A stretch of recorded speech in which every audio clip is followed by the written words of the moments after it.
Halo teman-teman, bertemu lagi dengan saya Iken Herdiana. Nah, di sini saya akan share satu materi lagi. Ya, ini erat kaitannya dengan internet. Sebelum sudah kita bahas detail tentang internet ya. Nah, salah satu layanan yang akan nanti Anda gunakan, teman-teman gunakan nanti pasti yang namanya adalah email gitu. Apa saja yang nanti kita akan bahas di sini di dalam email ini? Jadi yang pertama itu saya akan jelaskan apa itu email, kemudian sebagai awalan nanti saya akan jelaskan sedikit sejarah email. Kemudian fungsi email, jenis-jenis email, kemudian kelebihan dan kekurangan email gitu. Jadi nanti kita akan bahas bagaimana kita membandingkan dengan kalau misalnya kita menggunakan email sama kita menggunakan surat biasa, konvensional. Kemudian berikutnya akan saya bahas tentang cara membuat email. Nah, ini mungkin sedikit saja ya. Dan berikutnya tentang mengenal lingkungan Gmail. Nah, saya contohkan sih adalah menggunakan Gmail. Kenapa menggunakan Gmail? Karena ini yang paling populer sementara. Gitu. Mungkin ada beberapa Anda sudah menggunakan Yahoo atau yang lainnya teman-teman. Nah, saya contohkan salah satu ini. Mungkin tidak akan ada jauh bedanya ya. Jelas fungsi-fungsi masing-masing sama. Jadi kita akan bahas salah satu saja di sini. Nah, kemudian yang terakhir yang penting sekali di sini adalah bagaimana nanti kita mengirim email itu yang baik. Jadi tata-tata bagaimana kita mengirim email itu yang profesional gitu. Sehingga nanti kita harus pahamin dulu masing-masing fungsi dari setiap tools yang ada dalam pembuatan email itu. Langsung saja di sini yang pertama, apa itu email? Email itu adalah electronic mail. Electronic mail artinya surat elektronik. Surat mungkin teman-teman sudah tahu, tetapi sekarang kita mengirim itu lewat media elektronik. Kita tidak menggunakan lagi kertas, kita tidak menggunakan lagi apa namanya media pengiriman, misalkan seperti pos atau yang lainnya, tidak usah. Kita hanya perlu menggunakan satu, yaitu internet. Ya, kita perlu hanya menggunakan internet. Beberapa contoh penyedia email yang gratis ya. Yang gratis salah satunya adalah Gmail, ada juga Yahoo, ada Outlook gitu. Nah, ini adalah gratis. Karena di sini gratis otomatis nanti di belakangnya itu akan ada nama dari providernya itu, penyedia itu. Misalkan nama di sini contoh email saya adalah herdikayan@gmail.com. Berarti saya menggunakan layanan dari Gmail itu gitu. Kalau misalnya teman-teman nanti menggunakan email yang berbayar, tentunya nanti tidak ada embel-embel di belakang itu. Misalkan situs Anda tentang misalkan adalah eh, hotel A gitu. Tinggal nanti info.hotela.com gitu. Jadi itu sebuah email yang berbayar. Nah, sementara kita menggunakan email yang gratis dulu, kita akan coba kupas apa saja nanti fitur-fitur yang ada dalam email itu. Nah, kita akan bahas di sini. Nah, berikutnya fungsi email ini. Nah, jadi email nanti teman-teman gunakan sebagai fungsinya sebagai identitas, teman-teman. Kalau misalkan di dunia nyata, itu adalah seperti KTP, jadi sebagai identitas. Nah, kalau misalnya nanti teman-teman browsing ya, jadi mengunjungi sebuah situs ataupun nanti mendaftar suatu layanan di sebuah situs atau menggunakan produk-produk dalam sebuah aplikasi yang berbasis internet, tentunya teman-teman harus menggunakan identitas ini. Nah, identitas yang teman-teman gunakan adalah salah satu bisa menggunakan email. Nah, mungkin bisa juga menggunakan nomor handphone atau yang lainnya. Nah, tetapi biasanya yang paling sering kita adalah menggunakan email. Dengan adanya email, teman-teman nanti bisa mendaftarkan diri di berbagai situs. Entah itu media sosial, entah itu sebuah forum atau yang lainnya. Karena beberapa situs itu kadang walaupun kita sudah mendaftar, jadi mereka perlu mengirimkan konfirmasi bahwa teman-teman itu bukan bukan sebuah robot. Jadi bukan teman-teman itu bukan sebuah mesin gitu ya. Jadi teman-teman memang apa adanya dan memang teman-teman yang punya email itu sendiri gitu. Jadi nanti biasanya ketika teman-teman mendaftar misalkan di Facebook, teman-teman daftar di Facebook, nanti disuruh konfirmasi email teman-teman bahwa memang teman-teman yang punya email itu. Jadi tidak sembarangan teman-teman bisa mendaftarkan email orang lain menggunakan mendaftarkan diri Anda menggunakan email orang lain itu tidak bisa. Jadi kita perlu menggunakan konfirmasi ini. Nanti kita akan bahas lebih lanjut di tentang sosial media ya. Nah, sementara seperti itu saja. Jadi salah satu digunakan nanti untuk sebagai identitas ketika nanti teman-teman mendaftar suatu layanan di internet itu. Nah, email ini, nah fungsi pokoknya kan sebenarnya mengirim surat ya, tapi ada beberapa berbagai surat apa yang nanti kita bisa gunakan, kita kirimkan di email ini, salah satunya adalah media promosi gitu. Kalau misalkan sekarang semua layanan itu sudah punya situs, dan situs itu mempunyai email tersendiri gitu. Jadi kalau misalnya mereka mempromosikan, selain lewat situsnya juga bisa mengirim informasi itu lewat email masing-masing gitu. Ada juga bentuknya iklan, dia masuknya ke email gitu. Nah, ini salah satu fungsi email itu sendiri, selain mengirim surat elektronik itu ya. Kemudian berikutnya ada jenis email. Ada namanya pop mail. Ya, pop mail ini aliasnya Post Office Protocol, adalah jenis email khusus yang hanya bisa nanti dibuka atau dibaca di internet service provider yang digunakan. Jadi kalau misalnya teman-teman punya sebuah kantor, punya sebuah perusahaan gitu ya, nanti di dalam satu karyawan dengan karyawan lain, ataupun misalkan beda gedung pun, kita bisa menggunakan pop mail ini gitu. Pop mail ini kita gunakan sebagai nanti media untuk komunikasi. Tentunya karena ini sifatnya, biasanya pop mail sifatnya internal gitu. Jadi tidak bisa dibaca oleh orang lain, itu tidak bisa gitu. Jadi hanya khusus internal dalam perusahaan saja. Jadi lebih aman di sini. Kalau web mail berarti email yang konvensional yang biasa kita gunakan ini gitu. Seperti misalnya Google atau Yahoo. Jadi bisa diakses menggunakan website. Ada juga kadang-kadang forward mail. Forward ini berarti kita meneruskan email gitu. Nah, kadang dalam satu perusahaan kan punya satu email yang memang khusus untuk melayani pelanggan misalkan. Tentunya orang yang nanti membuka email bukan cuma satu. Ini perlu nanti diteruskan ke banyak orang supaya nanti bisa membalas email tersebut gitu. Emailnya satu tetapi nanti orang yang menggunakan itu banyak. Nah, jadi kita bisa forward misalkan salah satu email ini nanti kita forward ke karyawan A. Jadi email tentang ini nanti di forward ke karyawan B dan seterusnya. Sehingga kita bisa melayani banyak pelanggan secara bersamaan menggunakan satu akun email itu. Tetapi di forward ke masing-masing penyedianya itu ya. Kemudian berikutnya kelebihannya email. Nah, ini kelebihannya. Kelebihan email ini yang jelas yang pertama adalah efisiensi waktu. Ya. Jadi sebelumnya kalau misalnya teman-teman ngirim surat ke luar kota atau misalkan ke luar negeri pun gitu ya, teman-teman perlu waktu. Jadi mengirimkan surat lewat pos misalkan, teman-teman harus menunggu beberapa hari supaya sampai gitu. Biaya pun juga harus ada, biaya entah itu biaya perangkonya, biaya materai dan yang lainnya, biaya amplopnya dan seterusnya itu, biaya pengiriman juga ada. Nah, itu teman-teman perlu itu. Nah, sekarang kalau misalnya sudah menggunakan email ini, teman-teman hanya perlu apa? Koneksi internet saja, ya. Koneksi internet saja. Dan di sini menawarkan keamanan data. Nah, beberapa email yang sudah sering digunakan itu sudah menyediakan keamanan data. Artinya pihak mereka tidak bisa membaca email kita gitu.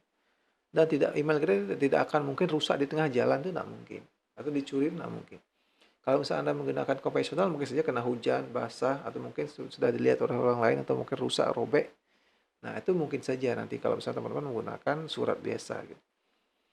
Nah, dan datanya pun rapi, teman-teman bisa nyari lagi. Kalau misalnya teman-teman menggunakan surat biasa gitu ya, kalau misalnya menaruhnya tidak benar, kadang-kadang hilang. Tapi kalau di email bisa kita cari kapanpun. Dengan hanya sekedar mengetik biasa, teman-teman bisa mencari. Gitu. Di mana letak email sudah teman-teman kirim atau terima sebelumnya. Nah, ini kelebihannya. Nah, di balik kelebihan itu tentunya ada kekurangan gitu. Yang pertama, karena ini menggunakan koneksi internet, jadi tentunya perlu teman-teman punya device sendiri, entah itu laptop, komputer maupun handphone gitu. Bagi yang tidak punya handphone ya tidak bisa menerima atau mengirim email gitu.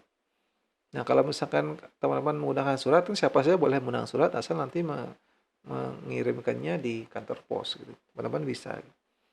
Nah, dan tidak semua daerah itu nanti mendukung jaringan internet ya. Saya enggak mungkin sekarang sudah mulai diperlebar, diperluas jaringan internet itu, tapi tidak semua gitu.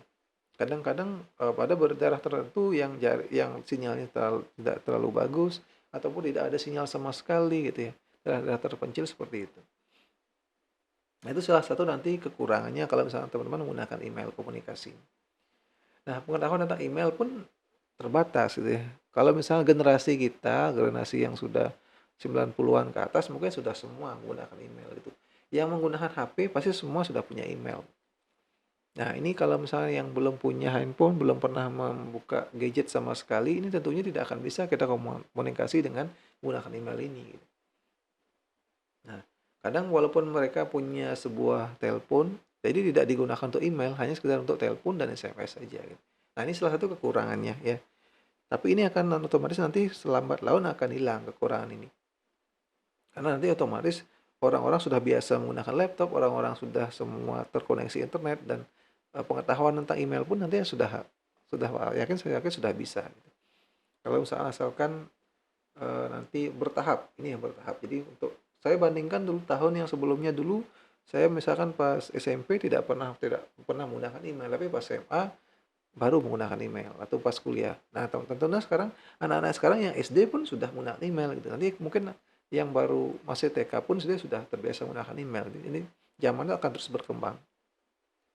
Mau tidak mau nanti teman-teman harus paham yang namanya email ini, gitu. Nah, ini sejarahnya singkat. Sama seperti internet ya. Internet itu kan sebenarnya pertama adalah alat komunikasi militer di Amerika ya tahun 1968. Ada namanya ARPANET. Teman-teman silahkan cari. Kemudian Ray Tomlinson, nah ini mengembangkan namanya SNDM-SG. Ini adalah bagaimana dua mesin itu, ada dua perangkat itu bisa saling berkomunikasi. Nah, sehingga di tahun 72 akhirnya berhasil membuat surat elektronik atau email pertama yang pesannya isinya adalah QWERTY UEOP. Ini adalah huruf paling atas di keyboard kalau misalnya teman-teman memperhatikan. Dan mulai dibuat di dalam nama email kita biasanya menambahkan gitu. Jadi misalkan herdi@gmail.com. Gmail itu berarti adalah nama domainnya, nama providernya, Herdi itulah identitas saya gitu. Nah, itu misalkan perkembangannya. Setelah itu emailnya itu dulu itu bersifat berbayar, itu namanya Eudora ya. Email itu berbayar, jadi tidak gratis seperti sekarang ini. Nah, sekarang kan yang berbayar internetnya. Kalau dulu email ini berbayar juga gitu. Nah, setelah lambat laun akhirnya dikalahkan oleh Netscape dan Internet Explorer. Ini gratis, karena gratis ya tentunya orang-orang lebih memilih ini daripada yang berbayar itu. Dengan fasilitas yang lebih bagus gitu tentunya. Nah, ini perkembangannya sampai akhirnya kita menggunakan sekarang Gmail itu. Nah, sejarah singkatnya nih teman-teman silahkan baca lagi. Nah, cara membuat email, ini maaf bukan karena saya tidak pelit berbagi ilmu, enggak. Tetapi saya yakin teman-teman sudah punya email, ya. Apalagi kalau misalnya sudah menonton video ini, berarti teman-teman sudah punya email. Kenapa? Teman-teman pasti punya handphone, pasti punya laptop, dan tentunya kalau misalnya teman-teman mendaftarkan handphone, pasti mendaftarkan membuat sebuah email dulu gitu. Jadi kalau saya ajarkan tentang membuat email, sekarang mau bazir, ya. Teman-teman silahkan dibuat sendiri. Kalau misalnya tidak tahu, silahkan cari caranya, ya. Itu sangat mudah sekali.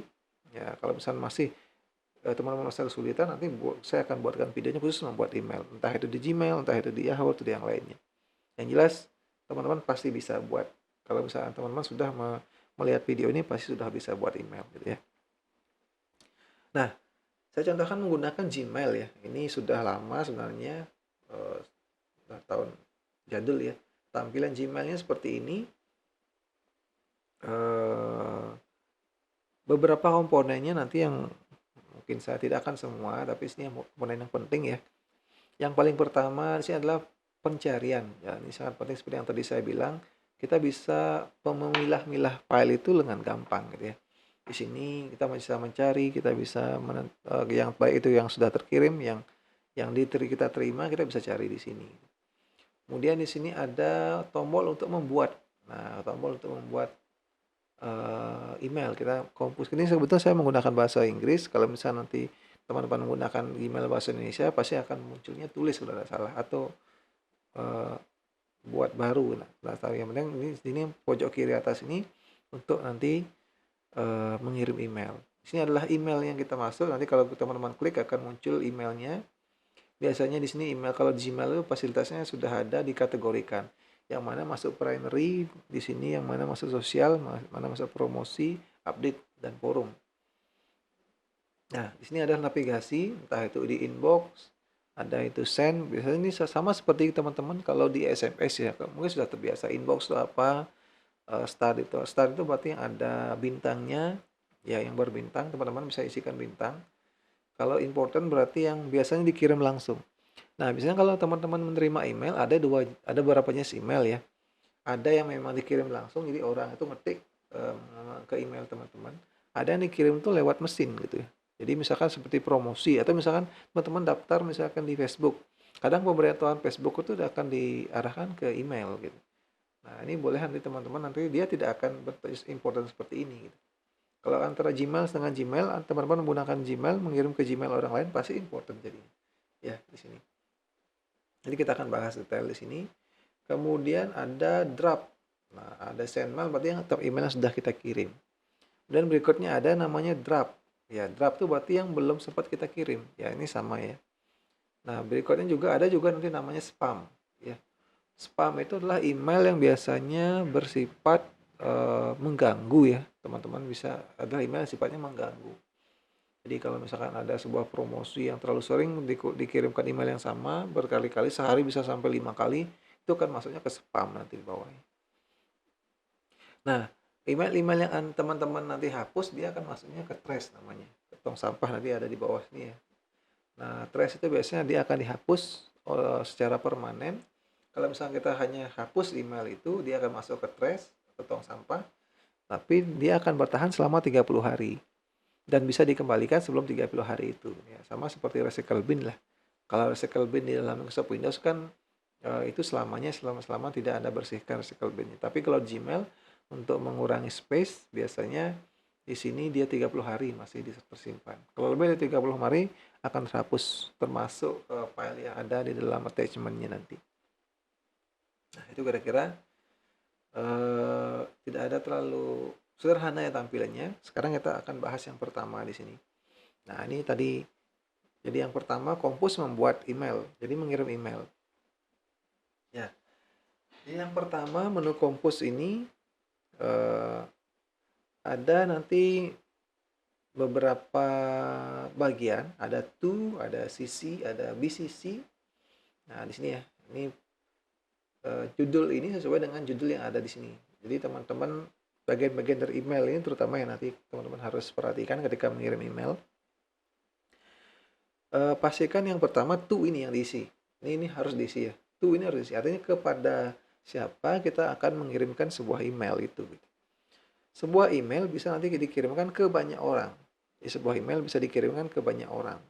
Nah, kalau misalnya ingin mengirimkannya itu bisa ke lebih dari satu. Ya, jadi kalau misalnya ingin lebih dari satu dipisahkan dengan tanda koma. Jadi teman-teman di sini harus sudah tahu siapa penerima email itu lengkap. Nah, di dalam sini ada juga CC. CC itu artinya carbon copy. Ini opsional. Nah, ini opsional. CC itu carbon copy.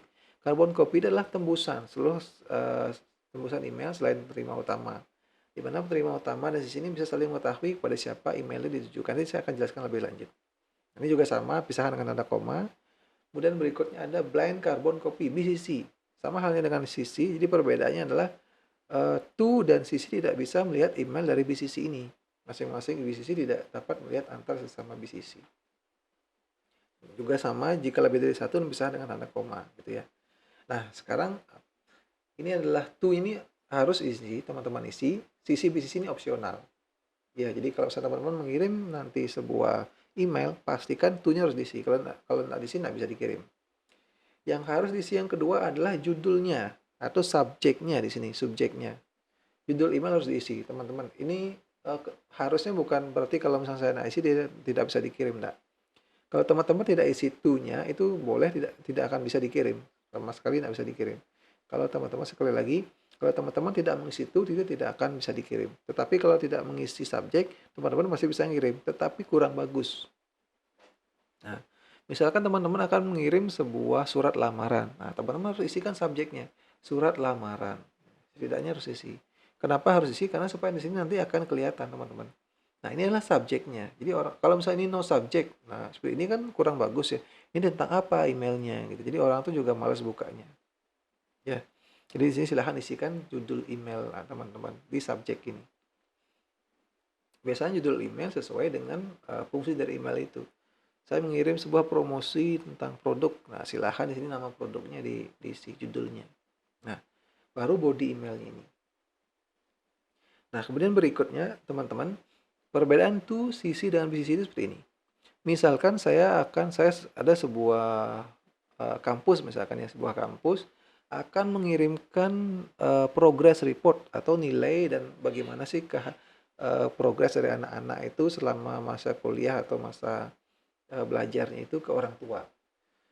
Jadi akan dikirimkan ke orang tua, ibu dan ayahnya. Nah, ini katanya tuhnya jadi di dalam progress report nanti ada kepada orang tua wali itu misalkan. Berarti akan dikirimkan ke ayah dan ibu dari masing-masing mahasiswa itu. Inilah ini adalah tujuannya utamanya. Ya, jadi kepada suratnya adalah kepada orang tua wali. Berarti ditujukan ke email ayahnya dan email ibunya. Misalkan keduanya sudah punya email. Terus di sini siapa? Sisi ini misalkan dikirimkan adalah ditembuskan ke mahasiswa juga, biar mahasiswa juga tahu gitu. Nah, tapi ingat tujuan pengirim utamanya itu adalah ke orang tua ini gitu. Jadi nanti biasanya kalau teman-teman nulis surat kan ada kepada gitu ya, kepada apa? Kepada kepala desa. Di bawahnya ada tembusan gitu. Surat itu memang ditujukan ke kepala desa, tetapi tembusnya yang berhak tahu, yang boleh tahu itu siapa gitu. Nanti ditembuskan di sini. Jadi memang tujuan utamanya dikirim jadi yang nanti berhak membalas adalah biasanya yang ini gitu. Yang ini wajib membalas adalah ini. Ya. Kemudian yang sisi hanya sekedar tahu bahwa kampus itu mengirimkan surat kepada si ini. Gitu. Si orang tua tahu bahwa dikirimkan ke sesama orang tua ini. Jadi si ayah ini tahu bahwa dikirimkan ke ibu juga. Dan si ayah dan ibu ini tahu bahwa juga dikirimkan ke Anda. Jadi ke mahasiswa juga gitu. Anda juga tahu bahwa dikirimkan ke ayah tentunya. Nah, sekarang ada rahasia 1, rahasia 2. Rahasia 1 misalnya adalah wali misalkan dikirim. Wali sama misalkan adalah selain wali misalnya ada front office. Jadi si wali ini tidak tahu bahwa dikirimkan ke front office. Ya, sekali lagi ya. Si wali ini tidak tahu bahwa email ini dikirimkan ke front office. Begitu juga front office tidak tahu bahwa email ini dikirimkan ke wali. Artinya sesama bisnis tidak tahu saling kirim. Nah, jadi si orang tua kemudian mahasiswa tidak tahu bahwa dikirimkan ke wali dan ke front office ini. Jadi ini keempat orang ini tidak tahu bahwa dikirimkan ke sini, itu tidak tahu. Ya. Tetapi si rahasia 1, si orang tua, wali murid dan front office ini tahu bahwa dikirimkan ke 4 email ini. Nah, gitu ya, itu perbedaannya. Maka sini adalah carbon copy. Di sini ada sisi itu adalah carbon copy, di sini blank carbon copy. Jadi tidak saling tahu di sini. Jadi ini istilahnya secret atau rahasia ya. Jadi rahasia tidak saling tahu di sini. Nah, tetapi yang di sini rahasia ini bisa mengetahui bahwa dikirim ke sini. Ingat ya, yang berhak membalas adalah yang ini. Jadi biar nanti teman-teman tidak, saya kirimkan, saya semua taruh itu saja gitu. Berarti ketika teman-teman mengirimkan ke ini, berarti sebenarnya fokus suratnya ditujukan ke ini saja gitu, bukan ke carbon copy ini saja. Bukan ke carbon copy-nya. Jadi carbon copy sekali lagi hanya sekedar memberitahukan saja bahwa dia dikirimi surat. Ya.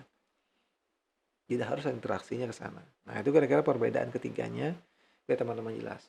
Nah, sekarang body email itu ada formatting gitu. Jadi teman-teman bisa menambahkan format, ada link, ada attachment, ada foto, emoticon misalkan ya. Kemudian ada confidential mode. Nah, di sini maksudnya seperti ini teman-teman. Kalau di Gmail sudah ada di sini ya. Ini formatting di sini ada formatting ya. Jadi teman-teman bisa tebalkan, bisa miring, bisa warnai hurufnya juga bisa. Tetapi jangan terlalu berlebihan ya. Nanti teman-teman silahkan sesuaikan ya. Namanya juga surat ya. Kalau misalnya terlalu berlebihan nanti mewarnai isikan atribut-atribut yang berlebihan nanti terkesan alay ya. Di sini juga ada emoticon. Nah, teman-teman bisa menambahkan link. Artinya menambahkan link juga bisa menambahkan file. Jadi filenya kalau misalkan besar nanti akan otomatis diupload di Google Drive di sini. Menambahkan gambar juga bisa. Nah, ini namanya adalah di sini namanya tadi adalah confidential mode.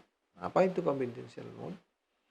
Confidential mode ini artinya teman-teman bisa mengatur bahwa email ini nanti akan bertahan selama berapa hari.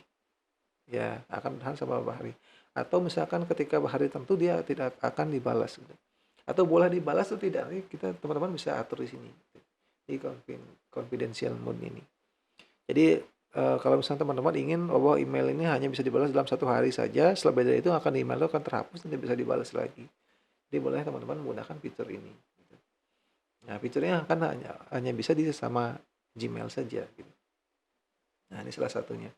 Dan berikutnya ada signature. Signature-nya adalah seperti tanda tangan ya. Teman-teman bisa menggunakan tanda tangan seperti ini. Jadi saya ini tidak usah mengetik ini lagi gitu. Setiap saya membuat email baru, otomatis akan di bawahnya ada tanda tangan seperti ini. Nah, apa fungsi tanda tangan ini? Ini sebagai identitas teman-teman biasanya. Kalau misalnya teman-teman bekerja di perusahaan di hotel misalkan, isikan di sini adalah nama hotelnya. Isi juga nama teman-teman sebagai apa. Nah, ini seperti penutup lah, penutup dari sebuah surat atau email itu sendiri. Nah, ini kira-kira bagian-bagiannya, nanti silahkan teman-teman pelajari lagi. Ya. Kemudian berikutnya yang terakhir, nah ini yang penting yang saya akan bahas di sini adalah etika mengirim email yang baik, yang profesional gitu ya. Selain kelengkapan yang sudah saya berikan tadi, subjek, kemudian to-nya, nah ini penting kalau CC kalau misalnya perlu dan karbon BCC kalau misalnya perlu silahkan diisi. Yang penting adalah pertama adalah tadi adalah to-nya kepada siapa dan subjeknya. Nah diisinya nanti pastikan ada pembukanya teman-teman. Nah ini pastikan mengirim. Kalau misalnya teman-teman membuat surat ya, walaupun surat itu ditujukan ke atasan dan saling kenal, tetap harus menggunakan aturan yang formal. Ada pembukanya. Kalau misalnya email ya boleh pembukaannya sederhana saja. Selamat pagi, ya, salam sejahtera gitu. Hormat saya gitu. Dengan hormat misalkan. Salam pembuka.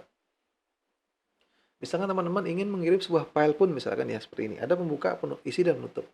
Selamat pagi Bapak ini. Nah, itu kan sebuah pembuka. Berikut saya akan lampirkan sebuah file untuk bla bla bla ini. Itu sebuah isi. Nah, demikian email ini saya kirim mudahan supaya bisa diterima. Itu misalkan itu adalah sebuah penutup yang sederhana, nggak masalah. Ada salam pembukanya, ada isi dari email ini apa, kemudian ada penutupnya ucapan terima kasih atau yang lainnya bisa. Gitu. Ya. Subjeknya tadi sudah kita bahas, jadi subjek itu yang di atas itu. Nah, cek ejaan teman-teman sekali lagi. Kalau misalnya Gmail, kalau misalnya teman-teman menggunakan bahasa Indonesia, otomatis sudah akan ada tanda merahnya di bawahnya kalau misalnya teman-teman salah gitu. Jadi dibaca lagi sekali ya, ada proofread ini maksudnya dibaca lagi sekali teman-teman. Kalau teman-teman sudah ketik, kadang walaupun maksud sudah benar, tapi salah ketik malah maksudnya akan beda jadinya nanti. Jadi pastikan ini ya. Emoticon jangan terlalu berlebihan. Jadi misalkan icon emoticon senang itu boleh nanti isikan. Ya, siapa tahu misalkan memang fokusnya adalah ke sana gitu emailnya itu. Promosi bisa. Ketika teman-teman mengirim email promosi, boleh menggunakan emoticon ini. Gunakan sisi dan visi secara tepat, jangan sampai salah. Dan formalitas yang terakhir. Nah, karena ingat sekali lagi saya ingatkan, karena ini berupa adalah surat elektronik, ini electronic mail. Jadi kita hanya sekedar memindahkan surat yang resmi itu ke dalam media elektronik ini. Sehingga nanti pastikan formalitas itu terjaga. Jangan menggunakan singkatan-singkatan kecuali memang itu singkatan memang sering dipakai. Ya. Misalkan dan lain-lain itu boleh disingkat karena itu memang sudah sering digunakan. Kalau misalkan misalnya teman-teman gunakan YG saja itu jarang ya. Jadi lebih baik teman-teman ini kan ngetiknya lumayan cepat ya dan tidak ada batasnya teman-teman kalau misalnya ingin mengirim email. Jadi teman-teman bisa menggunakan fasilitas itu gitu ya. Nah, ini kira-kira teman-teman tentang bahas tentang email, tentang cara mengirim email yang bagus, tentang apa sih itu email dan apa pentingnya email bagi teman-teman nanti gitu. Nah, mudah-mudahan ini bermanfaat. Kalau ada yang ditanyakan silahkan dikirim komentar. Saya akhiri sampai di sini. Sampai berjumpa di materi berikutnya.